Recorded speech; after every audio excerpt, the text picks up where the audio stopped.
أعوذ بالله من الشيطان الرجيم بسم الله الرحمن الرحيم. கிட்ட வந்து சத்தமா பேசுங்க.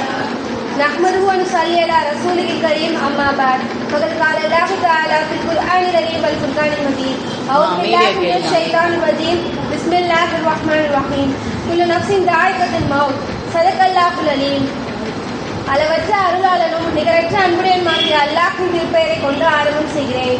சாந்தியும் சமாதானமும் சத்திய தூதர் எம்பெருமானார் முஹம்மது நபி ஸல்லல்லாஹு அலைஹி வஸல்லம் அன்னாரின் மீதும் அன்னாரின் அடிச்சுவடுகளை அப்படியே பின்பற்றி வாழ்ந்து மறைந்த உத்தம சத்திய சஹாபாக்களின் மீதும் தாபீன்கள் மீதும் தபா தாபீன்கள் மீதும் குறிப்பாக இங்கு அமர்ந்திருக்கும் நம் அனைவரின் மீதும் அல்லாஹ்வின் அன்பும் அருளும் என்றென்றும் நின்று நிலவட்டுமாக. மரணம் அப்படிங்கிறது இந்த உலகத்துல உயிருள்ளவரோட இறுதியாகும். அல்லாஹ் சொல்றான், குல்லு நஃப்ஸின் தாயிகத்துல் மௌத், ஒவ்வொரு ஆன்மாவும் மரணத்தை சுவைச்சே தீரும் அல்லாஹ் சொல்றான். இன்னும் அல்லாஹ் சொல்றான், பூமியில் உள்ளவங்க எல்லாருமே அழியக்கூடியவங்க தான். இன்னும் அல்லாஹ் நபியை பார்த்து சொல்றான், நபியே நீங்களும் அழியக்கூடியவங்களே, இன்னும் அவங்களும் அழியக்கூடியவங்களே அல்லாஹ் சொல்றான். இன்னும் அந்த பூமி உங்களுக்கு முன்னாடி அந்த பூமியில வேற யாருக்கும் நான் நிரந்தரமான வாழ்க்கையை ஏற்படுத்தினது இல்லைன்னு சொல்றான். இன்னும் நபி ஸல்லல்லாஹு அலைஹி வஸல்லம் சொல்றாங்க, ஒரு மனுஷனை மண்ணறையில வைக்கப்பட்ட உடனே அவன் அவர்களுடைய நண்பர்கள் திரும்பி செல்லும் போது அவர்களுடைய செருப்பினுடைய காலடி சத்தத்தை மட்டும்தான் கேட்பானா. அப்புறம் அவன் கிட்ட வந்து 2 மலக்குமார்கள் வருவாங்களாம். அந்த மலக்குமார்கள் அவனை எழுப்பி உட்கார வச்சு கேட்பாங்களாம், ஒரு நபருடைய புகைப்படத்தை காமிச்சு கேட்பாங்களாம், நீ இந்த உலகத்துல இந்த நபரை பத்தி நீ என்ன நினைச்சுக்கிட்டு இருந்த அப்படின்னு வந்து கேட்பாங்களாம். அடியான் வந்து முஅமீனாக இருந்தானா அவன் சொல்வானா, இவர் அல்லாஹ்வுடைய அடியாரோ அல்லாஹ்வுடைய திருத்தூதர்னு நான் சாட்சி சொல்றேன் அப்படின்னு சொல்றானா. இவன் அந்த அடியான் வந்து காஃபிராக இருந்தானா அவன் சொல்வானா, இந்த நபரை பத்தி இந்த உலகத்துல சிலர் பேசிக்கிட்டு இருந்தாங்க, ஆனா இந்த நபர்னு யார், அவங்களோட சேர்ந்து நானும் பேசிக்கிட்டு இருந்தேன், ஆனா அந்த நபர் யாருன்னு எனக்கு தெரியாது அப்படின்னு சொல்லுவாங்களா. அவங்க அப்படி சொல்லவுமே அந்த மலக்குமார்கள் என்ன பண்ணுவாங்கன்னா, அப்ப நீ இந்த மனிதனை பத்தி நீ வந்து தெரிஞ்சுக்கவும் இல்லை, இன்னும் நீ உங்களுடைய வாழ்க்கை முறையை பின்பற்றவும் இல்லை அப்படின்னு சொல்லிட்டு அவங்க கையில் வச்சிருக்க இரும்பு சம்மட்டியால அவங்களுடைய தலையில ஓங்கி அடிப்பாங்களாம். ஓங்கி அடிக்கவும் அந்த அடியானுடைய அந்த அலறல் சத்தத்தை உலகத்துல உள்ள ஜின்களையும் மனிதர்களையும் தவிர்த்து இந்த உலகத்தில் உள்ள எல்லா ஜீவராசிகளும் கேட்கும் அப்படின்னு நல்லா சொல்றான். அடியான் வந்து காஃபிராக இருந்தான் அப்படின்னா அவனுக்கு நிரந்தரமாக வேதனை வந்து வழங்கப்படும். அடியான் வந்து பாவியான முஅமீனாக இருந்தான் அப்படின்னா அவனுடைய பாவ அளவுக்கு ஏற்ற மாதிரி வந்து வேதனை வந்து வழங்கப்படும். இன்னும் கொஞ்ச நாள் வந்து அந்த வேதனை வந்து நிறுத்தப்படும் அப்படின்னு வந்து சொல்றாங்க. எதுல? மண்ணறையில. அடியான் வந்து முஅமீனாக இருந்தான் அப்படின்னா அவன் வந்து மண்ணறையில வந்து அருள் பாதிக்கப்படுவானா, அவனுடைய மண்ணறை விசாலமாக்கப்படும். இன்னும் அவனுடைய மண்ணறையில ஒளி வந்து புகுத்தப்படும். சொர்க்கத்துடைய வாசல்கள் திறக்கப்பட்டு அதுல இருந்து அவனுக்கு நறுமணம் வீசிக்கிட்டே இருக்கும். இன்னும் அவன் செஞ்ச நல்ல அமல்கள்லாம் ஒரு மனித உருவெடுத்து அவனோட அது வந்து உறவாடி கொண்டிருக்கும் அப்படின்னு வந்து அல்லாஹ் சொல்றான். இன்னும் சொர்க்கத்தை விரும்பி தேடுறவன் வந்து தூங்க மாட்டான், இன்னும் நரகத்தை விட்டு பாதுகாப்பு தேடுறவனும் தூங்க மாட்டான் அப்படின்னு அல்லாஹ் சொல்றான். இன்னும் அல்லாஹ் சொல்றான், ஐவலகினாமனுக்கும் அன்புசக்கும் அகலிக்கும் நாரா, ஈமான் கொண்ட விசுவாசிகளே, நரகத்தை விட்டு உங்களையும் உங்கள் குடும்பத்தினர்களையும் நீங்கள் பாதுகாத்துக் கொள்ளுங்கள். வகூதுஹன்னாசு வல் ஹிஜாரத்து, அதனுடைய எரிகொல்லிகளாகிறது மனிதன் என்னும் கற்களாகிறது இருக்கிறது. அலைஹா மலாயிகத்து கிலாலும் சிதாதோன், கடுமையான கோபமான மலக்குமார்களாகிறவர்கள் அதன் மீது இருக்கிறார்கள். லா யஅஸூனல்லாஹ மா அமரஹும், அல்லாஹ் அவர்களுக்கு எந்த ஒன்றை ஏவினானோ அந்த ஒன்றிற்கு அவர்கள் மாறு செய்ய மாட்டார்கள். வயஃஅலூன மா யுமரூன், அவர்களுக்கு எந்த ஒன்று ஏவப்பட்டு இருக்கிறதோ அந்த ஒன்றை அவர்கள் செய்வார்கள்னு அல்லாஹ் சொல்றான். இன்னும் நபி ஸல்லல்லாஹு அலைஹி வஸல்லம் அவங்க நரக நெருப்பை பத்தி சொல்றாங்க. நரக நெருப்பு அப்படிங்கிறது இந்த உலகத்துல உள்ள நெருப்பை விட 69 மடங்கு வெப்பமுடையது அப்படின்னு சொல்றாங்க. இன்னும் அல்லாஹ் அந்த நரகத்துக்கு 1000 ஆண்டுகளாக தீ முட்டினா அதனால அந்த நரகம் செவந்துருச்சு அப்படின்னு சொல்றாங்க. இன்னும் அல்லாஹ் அந்த நரகத்துக்கு 1000 ஆண்டுகளாக தீ முட்டினா அதனால அந்த நரகம் வெண்மையாயிடுச்சு. இன்னும் அல்லாஹ் அந்த நரகத்துக்கு 1000 ஆண்டுகளாக தீ முட்டினா அதனால அந்த நரகம் காடுகள் போல கருத்துருச்சு அப்படின்னு சொல்றாங்க. இன்னும் அல்லாஹ் நான் வந்து நரகத்துக்கு 7 வாசலை தயார்படுத்தி வச்சிருக்கேன், அதுல ஒரு வாசல் முஹம்மதுடைய உம்மத்துக்குரியது அப்படின்னு சொல்றாங்க. இன்னும் அல்லாஹ் சொல்றான், ஒவ்வொரு அடியானுக்கும் அவன் செஞ்ச பாவத்துக்கு ஏற்ற மாதிரி நான் தண்டனையை வச்சிருக்கேன். சில நரகவாசிகளுக்கு கரண்டை கால் வரையிலும், இன்னும் சில நரகவாசிகளுக்கு முட்டிக்கால் வரையிலும், இன்னும் சில நரகவாசிகளுக்கு இடுப்பு வரையிலும், இன்னும் சில நரகவாசிகளுக்கு மார்பு வரையிலும், இன்னும் சில நரகவாசிகளுக்கு கழுத்து வரையிலும், இன்னும் சில நரகவாசிகளுக்கு உடல் முழுவதும் நரக நெருப்பால சூழ்ந்திருக்கும் அப்படின்னு சொல்றாங்க. மொத்தம் 7 நரகம் இருக்கு. முதல் நரகம் பேரு ஜஹன்னம், 2வது லலா, 3வது ஜஹீம், 4வது குதாமா. இந்த குதாமாவை தான் உஸ்ரான்னு சொல்றாங்க. 5வது ஹாவியா, 6வது சஹர், 7வது சயீர் அப்படின்னு மொத்தம் 7 நரகம் இருக்குன்னு அல்லாஹ் சொல்றான். முதல் நரகம் ஜஹன்னம். இதுல யார் இருப்பாங்க அப்படின்னா இந்த காஃபிர்களுடைய நரகம் அப்படின்னு அல்லாஹ் சொல்றான். அதாவது இந்த உலகத்துல இருக்கும்போது யார் இறை மறுப்பு செஞ்சும் இணை வச்சு வாழ்றாங்களோ அவங்க இந்த நரகத்துல தான் இருப்பாங்கன்னு அல்லாஹ் சொல்றான். மேலும் இந்த நரகத்துல இருக்கவங்க சொர்க்கத்துல நுழையவே முடியாது, அவங்க நிரந்தரமா நரகத்துல தான் இருப்பாங்கன்னு அல்லாஹ் சொல்றான். அதாவது அல்லாஹ் என்ன பண்ணுவானா, இந்த நரகவாசிகளை கொண்டு போய் நரக நெருப்புக்கு முன்னாடி நிக்க வைப்பானா. அப்ப அந்த காஃபிர்கள்லாம் சொல்லுவாங்கன்னா, யா அல்லாஹ் இன்னும் ஒரு முறை எனக்கு நீ இந்த உலகத்துக்கு போற வாய்ப்பு கொடு, நான் உனக்கு ஒரு நல்ல அடியானா இருக்கேன், நான் உன்னோட அத்தாட்சிகளை பொய்ப்படுத்த மாட்டேன், நான் உனக்கு ஒரு நல்ல அடியான உனக்கு வழங்கக்கூடிய அடியான நான் இருக்கேன் அப்படின்னு சொல்லுவாங்கன்னா. ஆனா அந்நாள்ல காஃபிர்களுடைய கழுத்துல விலங்கிடப்படும், அவர்களுடைய உடல் முழுவதும் சங்கலிகளால் பிணைக்கப்பட்டிருக்கும், இன்னும் அவர்களுடைய தலையில கொதிக்க கொதிக்க நீர் ஊட்டப்படும். அந்த கொதிப்பு தாங்க முடியாம அவர்களுடைய தோல்ல உள்ளவைகளும் வயிற்றுல உள்ளவைகளும் உருகி ஊத்தும். இன்னும் குமட்டிக்காய்களும் ஜக்கும் கல்லி மரத்தையும் நான் வச்சிருக்கேன், இரும்பாலான தண்டங்களையும் நான் வச்சிருக்கேன் அப்படின்னு நல்லா சொல்றான்.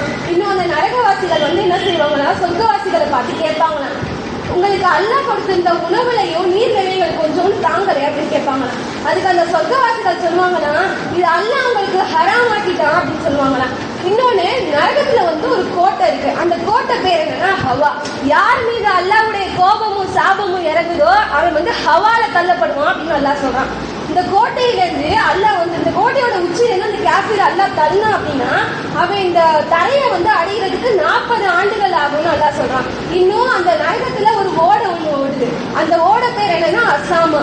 இந்த அசாமாங்கிற ஓடை பாம்பினாலையும் தேல்னாலையும் ஆக்கப்பட்டிருக்கு அப்படின்னு அல்லாஹ் சொல்றான். இந்த பாம்பு இதுல இருக்கிற அந்த பாம்பு தேலும் அவனை ஒரு முறை கொட்டினாலுமே அதனுடைய நோவினை 70 ஆண்டுகள் வரையும் அது அவனை நோவினப்படுத்தும் அப்படின்னு சொல்றான். 2வது நரகம் லலா. இது முஸ்லிம்களுடைய நரகம். அதாவது பொதுமக்கள் சம்பந்தப்படாத அல்லாஹ்வோடு மட்டும் சம்பந்தப்பட்ட குற்றங்களுக்காக இந்த நரகத்தை அல்லாஹ் தயார்படுத்தி வச்சிருக்கேன் அப்படின்னு சொல்றான். இந்த நரகத்துல தொழுகை நோன்பு போன்ற கடமையான காரியங்களை விடுறது, பிறருக்கு தொல்லை தராத வகையில மது அருந்துறது, பிறருக்கு பாதிப்பை ஏற்படுத்தாத வகையில பொய் சொல்றது, இது போன்றவங்களை நான் இந்த நரகத்துல தூக்கி போடுவேன் நல்லா சொல்றான். அதாவது அகந்தை, அகங்காரம், பெருமை, பிடிவாதம், பண ஆசை, சூதாட்டம் இதெல்லாம் விளையாடுறவங்க, அதுக்கப்புறம் வீண் விளையாட்டுகள், சினிமா, டெலிவிஷனு, டான்ஸு, டிராமா இது போன்றவற்றை பல மணி நேரம் தன்னை வளர்ந்து பார்க்குறவங்க, அதாவது லிப்ஸ்டிக் போடுறது, நெயில் பாலிஷ் போடுறது, அதுக்கப்புறம் உடல் உறுப்புகளை வெளியில தெரிய மாதிரி மெல்லிய ஆபாசமான ஆடைகளை அணிகிறது, கண்ணுக்கு மை போடுறவங்க, இது போன்றவங்களும், இன்னும் பீடி, சிகரெட், புகையிலை, வெற்றிலை பாக்கு போன்ற போதைப் பொருட்களை போடுறவங்க, இன்னும் ஜோசியம் இதெல்லாம் பார்ப்பாங்க, இல்லை பள்ளி சாஸ்திரம் இதெல்லாம் பார்ப்பாங்க. இவங்க எல்லாருக்கும் இந்த நரகத்தை நான் தயார்படுத்தி வச்சிருக்கேன். இந்த நரகத்துல தான் நான் அவங்களை தூக்கி போடுவேன் நல்லா சொல்றான். இந்த நரகத்துல அவங்க தூக்கி வீசப்படுவாங்களாம். அது வீசப்பட்டோன்னே அந்த நரகத்துடைய வெப்பம் தாங்க முடியாம அவங்க உடலெல்லாம் சுருண்டு முக விகாரமானவங்களா இருப்பாங்களாம். இன்னும் அவங்களுடைய வயிற்றுல கொதிக்க கொதிக்க நீர் காய்ச்சி ஊற்றப்படுமா. அந்த வேதனை தாங்க முடியாம அவங்களுடைய உடல்கள் எல்லாம் துண்டு துண்டா கீழே விழுகுமா. இன்னும் அல்லாஹ் சொல்றான், இன்னும் அவங்க அந்த நரகத்துக்கு இடையிலையும் கொதிச்சு கொண்டிருக்கிற அந்த நீருக்கு இடையிலையும் தெரிஞ்சுக்கிட்டு இருப்பாங்க அப்படின்னு சொன்னான். இன்னும் அந்த நரகம் எப்படி இருக்குமா, கொழுந்து விட்டு எரியும் அப்படின்னு அல்லாஹ் சொல்றான். இன்னும் நபிசாசு சொல்றாங்க, குடிகாரனை பத்தி சொல்றாங்க, எவன் இந்த உலகத்துல இருக்கையில போதையுடன் மூத்தா பண்ணணும், அவன் நாளை மறுமை நாள்ல போதையுடன் தான் எழுப்பப்படுவான். இன்னும் அவன் நரகத்துக்கு போதையுடன் தான் தள்ளப்படுவான். அவன் ரத்தமும் வாங்கிய அந்த ஓட அவனுக்கு ஓடும், அதுதான் அவனுக்கு உணவா நான் கொடுப்பேன் அப்படின்னு சொன்னான். இன்னும் நரக வேதனை அனுபவிச்சு வரும் பெண்களுடைய மர்மஸ்தானங்களில் இருந்து வரும் வியர்வையும் மாதவிடாயும் அவனுக்கு நான் உணவா கொடுப்பேன் அப்படின்னு அல்லாஹ் சொல்றான். இன்னும் தொழுகை வீணடிச்சவங்களை பத்தி அல்லாஹ் சொல்றான்.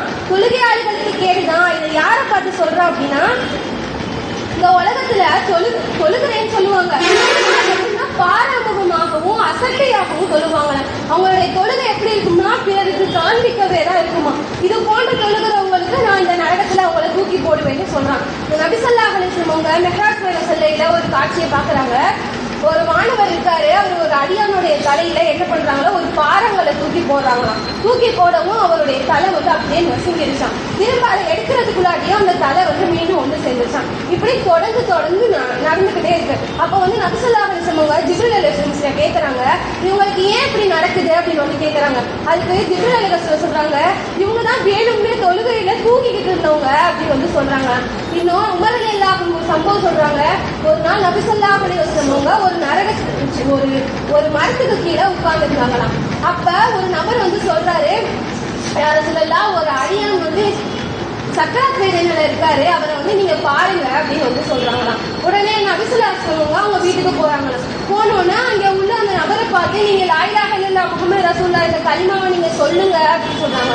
அந்த நபர்னால சொல்லவே முடியலையாம். உடனே நபி ஸல்லல்லாஹு அலைஹி வஸல்லம் சொல்றாங்க, லா ஹவ்ல வலா குவத்த இல்லா பில்லாஹில் அலிய்யில் அலீம், இவர் தொழக்கூடியவரான ஒரு மனைவிக்கு நீங்க கேளுங்க அப்படின்னு சொல்றாங்க. உடனே அவங்க மனைவி சொல்றாங்களாம், யா ரசூலல்லாஹ், என்னுடைய கணவர் அதிகமாக தர்மம் செய்வாரு, ஒரு வாய் உணவு கூட பிறருக்கு கொடுக்காம சாப்பிட மாட்டாரு, ஆனா இவர் தொழுகையில அசட்ட செய்வாரு அப்படின்னு சொல்றாங்க.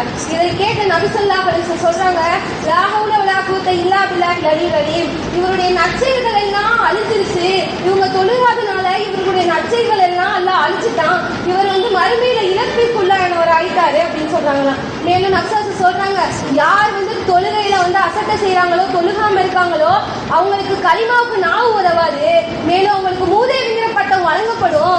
இன்னும் யார் வந்து தொழுகை வந்து விடுறாங்களோ அவங்களுக்கு அதுக்குள்ள தண்டனை தான் கிடைக்கும். ஆனா தொழுதுகிட்டே யார் வந்து அதுல அசட்டை செய்யறாங்களோ அந்த தண்டனையை ரெட்டிப்பாக்கி அல்லாஹ் கொடுப்பான் அப்படின்னு சொல்றாங்க. மூணாவது நரகம் வந்து ஜஹீம். ஜஹீம் அப்படிங்கிறது இது வந்து மாமியங்களுடைய நரகம். அதாவது பொருட்கள் சம்பந்தப்படாத பொதுமக்களுக்கு செய்யப்படும் துரோகங்களுக்காக இந்த நரகத்தை நான் தயார்படுத்தி வச்சிருக்கேன் அல்லாஹ் சொல்றான். அதாவது புறம் பேசுறது, மானபங்கப்படுத்துறது, கொலை செய்யறது, இது போன்ற குற்றங்களுக்காக நான் வந்து இந்த நரகத்தை தயார்படுத்தி வச்சிருக்கேன்னு சொல்றான். சூனியம் செய்யறது, மாயமந்திரம் செய்யறது, விபச்சாரம் செய்யறது, பெற்றோருக்கு அடங்காம இருக்கிறது, பிறரை ஏழைகள் செய்யறது, கோபப்படுறது, பணத்தாசை பிடிச்சிருக்கிறது, இன்னும் வீண் சத்தியம் நிறைய செய்வாங்கல்ல, அவங்க எல்லாருக்குமே நான் வந்து இந்த நரகத்தை தயார்படுத்தி வச்சிருக்கேன் அப்படின்னு சொல்றான். இன்னும் நபி ஸல்லல்லாஹு அலைஹி வஸல்லம் இன்னும் அல்லாஹ் வந்து சூனியம் செய்யறத பத்தி சொல்றான். தொடர் குடிகாரன், உணவை துண்டிச்சு வாழ்றவன், சூனியம் செய்யறவன், அதை செய்ய வைக்கிறவன், அதை உண்மைன்னு நம்புறவன், இவன் 3 பேரும் சொர்க்கத்துல அவ்வளவு சீக்கிரம் நுழையவே முடியாது அப்படின்னு சொல்றாங்க. மேலும் நபி ஸல்லல்லாஹு அலைஹி வஸல்லம் சொல்றாங்க, யார் இந்த உலகத்துல போதை உடனே மூத்தா போறானோ அவனை நான் கூத்தத் அப்படிங்கிற ஆற்றுல அல்லாஹ் தூக்கி போடுமா அப்படின்னு சொல்றாங்க. அதுக்கு தோழர்கள்லாம் கேட்கறாங்க, யார சொல்லல கூச்சத் அப்படின்னா என்ன அப்படின்னு வந்து கேட்கறாங்க. அதுக்கு நப்சாசு சொல்றாங்க, மனிதர்களுடைய மலம் ஜலம் வந்து ஆறாக ஓடும், அதுதான் கூத்தத் அப்படின்னு சொல்றாங்க. இன்னும் நரகவாசிகளுடைய மர்மஸ்தானத்தில் இருந்து வரும் துர்நாற்றத்தினாலும் கூத்தத்தாற்றின் நாற்றத்தினாலும் அவங்க வேதனை செய்யப்படுவாங்கன்னு நபி ஸல்லல்லாஹு அலைஹி வஸல்லம் சொல்றாங்க. புறம் பேசுறவங்கள பத்தி அல்லாஹ் சொல்றான், ஈமான் கொண்ட ஆண்களையும் ஈமான் கொண்ட பெண்களையும் பத்தி யார் புறம் பேசுறாங்களோ அவங்க வெளிப்படையான பாவத்தையும் அவதூறையும் சுமந்துக்கிட்டாங்க அப்படின்னு சொல்றான். மேலும் அப்படி சொல்றான். மேலும் புறம் பேசுறவங்களை பத்தி அல்லாஹ் சொல்றான், நபி ஸல்லல்லாஹு அலைஹி வஸல்லம் சொல்றாங்க, புறம் பேசினவங்க வந்து மறுமை நாள்ல நாய் போன்றுதான் எழுப்பப்படுவாங்க, புறம் பேசினவங்க சொர்க்கம் நுழையவே முடியாது, அவங்க நரகத்துல தான் இருப்பாங்கன்னு நபி ஸல்லல்லாஹு அலைஹி வஸல்லம் சொல்றாங்க. நபி ஸல்லல்லாஹு அலைஹி வஸல்லம் மிஹராஜ் போன செல்லையில ஒரு காட்சி அவங்களுக்கு காட்டப்படுது. ஒரு மனிதன் செம்பாலான நகங்களை கொண்டு தன்னுடைய முகங்களையும் மார்புகளையும் பிரிச்சுக்கிட்டு இருக்கான். இதை பார்த்துட்டு நபி ஸல்லல்லாஹு அலைஹி வஸல்லம் ஜிப்ரீல் அலைஹிஸ்ஸலாம் கேட்கறாங்க, இவங்க ஏன் வந்து இப்படி வந்து பண்ணிக்கிறாங்க, ஏன் உங்களுக்கு அல்லாஹ் வந்து இந்த தண்டனை கொடுத்துருக்கான் அப்படின்னு கேட்பாங்க. அதுக்கு ஜிப்ரீல் அலைஹிஸ்ஸலாம் சொல்றாங்க, இவங்க தான் புறம் பேசினவங்க, மனிதர்களுடைய மானத்தை வந்து சூறையாடினவங்க அப்படின்னு வந்து சொல்றாங்க. அப்படியே கொஞ்சம் தூரம் போறாங்க, இன்னொரு காட்சி அவங்களுக்கு வந்து காட்டப்படுது. அதாவது நெருப்பாலான இரும்பாலான கத்திரிக்கோலை கொண்டு ஒருவருடைய உதடுகள் வெட்டப்பட்டுக்கிட்டு இருக்கு. அந்த உதடுகள் வெட்டப்பட்ட உடனேயே திரும்ப அந்த உதடுகள் வந்து பழைய மாறி கொஞ்ச நேரம் கூட இடைவெளி இல்லாம அந்த உதடுகள் வந்து தொடர்ந்து வெட்டப்பட்டுக்கிட்டே இருக்கு. ஏன் உங்களுக்கு இப்படி வந்து நடைபெறுது, இவங்க அப்படி என்ன தப்பு செஞ்சாங்க அப்படின்னு வந்து கேட்கறாங்க. அப்ப வந்து ஜிப்ரீல் அலைஹிஸ்ஸலாம் சொல்றாங்க, இவங்க தான் புறம் பேசுறவங்க அப்படின்னு வந்து சொல்றாங்க. அடுத்தது நாலாவது நரகம் வந்து குதாமா.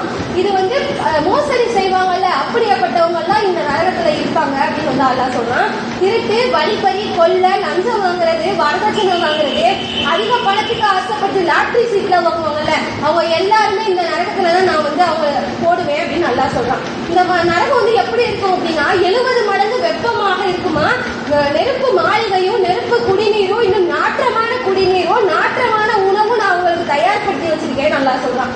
இன்னும் சாப்பிட்றதுக்கு வந்து ஜக்கும் கல்வி செடியும் நான் வந்து கொமட்டிக்காய்களையும் வச்சிருக்கேன். இன்னும் அல்லாஹ் சொல்றான், எவனுக்கேன்னு நான் பொன்னையும் செல்வத்தையும் வந்து பொன்னையும் வெள்ளியையும் நான் வந்து கொடுத்து அதை வந்து என் வழியில செலவு செய்யல அப்படின்னா நான் அவனுக்கு மும்மலமான வேதனையை நான் தயார்படுத்தி வச்சிருக்கேன் அப்படின்னு அல்லாஹ் சொல்றான்.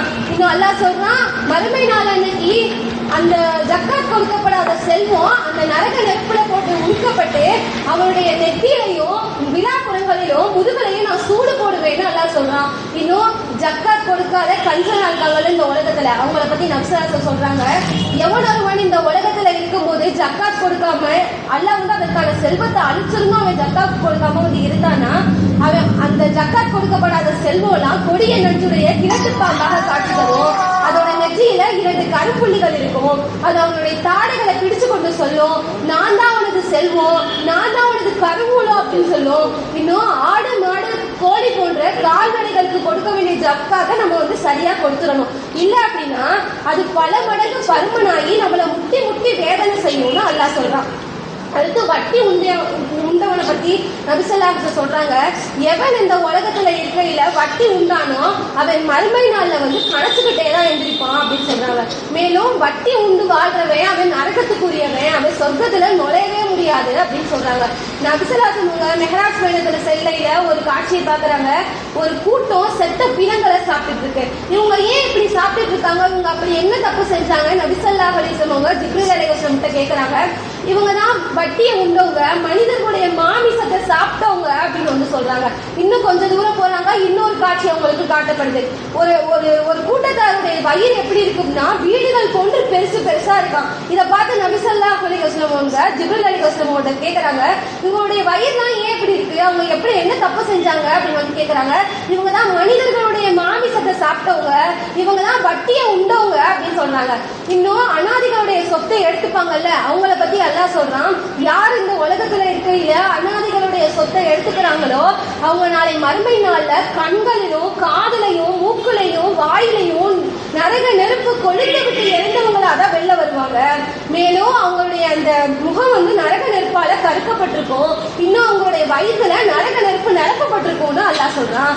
இன்னும் இது பொது சொத்து தானே, இது அனாதைகளுடைய செல்வம் தானே, எடுத்துக்கிட்டா கேட்கறதுக்கு யாரும் இல்லைன்னு யாரும் நினைச்சிடாதீங்க, அல்லாஹ் இருக்கான். அடுத்த நரகம் 5வது நரகம், இது வந்து ஹாவியா. இது யாருடைய நரகம் அப்படின்னா நயவஞ்சகர்களுடைய நரகம். முனாஃபிக் அப்படின்னு சொல்லப்படுற நயவஞ்சகர்கள் வந்து இந்த நரகத்துலதான் அல்லாஹ் நான் போடுவேன் அப்படின்னு சொல்றான். அதாவது ஏமாற்றுறது, நம்பிக்கை துரோகம் செய்யறது, பொய் சத்தியம் செய்யறது, பிற மக்களுடைய பொருட்களை சூறையாடுறது, இது போன்ற பழக்கம் உள்ளவங்க எல்லாம் இந்த நரகத்துலதான் இருப்பாங்க அப்படின்னு வந்து அல்லாஹ் சொல்றான். இந்த நரகம் எப்படி இருக்குன்னா ரொம்ப ஆழமா இருக்குமா, அவங்களுக்கு உதவி செய்யறதுக்கு கூட யாருமே இருக்க மாட்டாங்களா, அங்கே அவ்வளோ ஆழமா இருக்குமா. இந்த நரகத்துல வந்து நெருப்பாலான விரிப்புகளும் நெருப்பாலான போர்வைகளும் அல்லாஹ் அவங்களுக்காக தயார்படுத்தி வச்சிருப்பாங்க. அவங்களுக்கு வந்து வேதனை எப்படி நடக்கும்னா அவங்களுடைய தலைக்கு மேலே இருந்தும் அவங்களுக்கு 2 கால்களுக்கு கீழே இருந்தும் நெருப்பு வந்து எரிஞ்சுக்கிட்டே இருக்குமா.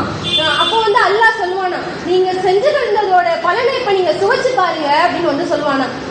இவங்க வந்து இந்த வேதனை தாங்க முடியாம நரகத்துடைய காவலாளிகள், நீங்க ஒரு நாளாச்சும் இந்த வேதனை எங்களுக்கு லேசாக்கும்படி நீங்க துவா செய்யுங்களே அப்படின்னு கெஞ்சுவாங்களாம்.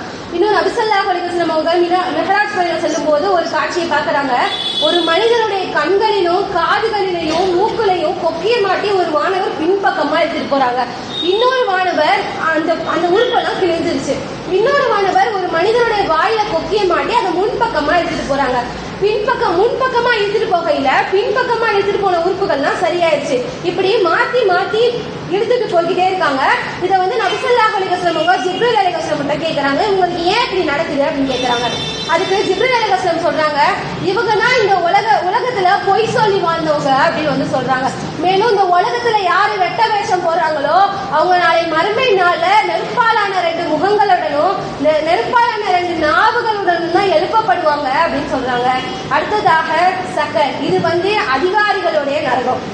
அதாவது ஷைத்தானுடைய ஆட்சி செய்யற அரசியல்வாதிகள், கொடுங்கோலர்கள், இன்னும் அகங்காரம் பிடிச்சவங்க, பெருமை அடிச்சவங்க, மனிதர்களை வந்து துன்புறுத்தி ஆட்சி செய்தவங்க, இது போன்றவங்க எல்லாம் இந்த நரகத்துல தான் இருப்பாங்கன்னு அல்லாஹ் சொல்றான்.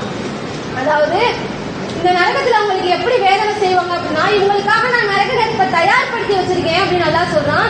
அந்த நரக நெருப்பினுடைய சுவர் வந்து அவங்களை வந்து சுட்டு கரிச்சிருமா.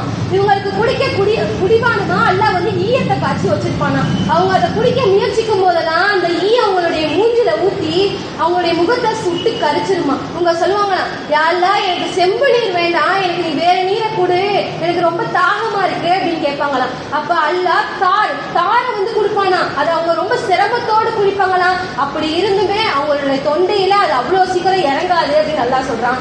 சவுத்தில் அவனை நான் ஏற்றுவேன் என்ற வசனத்துல வரக்கூடிய அந்த சவுத் அப்படிங்கிறது நரகத்துல உள்ள ஒரு மலை. அதுல வந்து அல்லாஹ் வந்து என்ன பண்ணுவோம் அப்படின்னா, காஃபிர்களை வந்து 70 ஆண்டுகள் ஏற வைப்பாங்களாம். அதாவது அந்த மலையை ஏறுறதுக்கே 70 ஆண்டுகள் ஆகுமா, இறங்குறதுக்கு 70 ஆண்டுகள் ஆகுமா. அவ்வளோ பெரிய மலையாம்.